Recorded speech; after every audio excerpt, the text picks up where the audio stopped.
Hi there friends! Today I'll show you how to activate, or more accurately, how to fix the Windows 11 activation error, the one that supposedly says it can't reach your organization. First off, we can get started by going to Start, typing Run, and then entering SLUI3. Then hit OK and then Yes. You'll see the Windows activation screen pop up. That's it. Basically, if it works for you, it should activate. If not, head over to Windows Update and update, or just restart your computer. Make sure you do. If that doesn't work, then we need to go into Diagnostics. Enter here.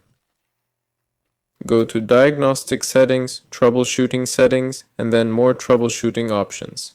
Here, we need to run Windows Update. Start it and wait for it to fully complete.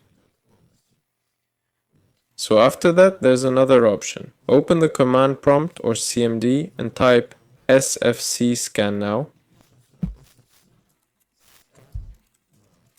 Run as administrator.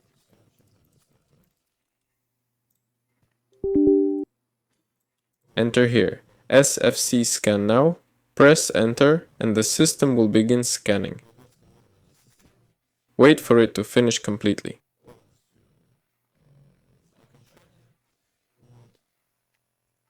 Mine said something like restore in queue and needed to restart the computer.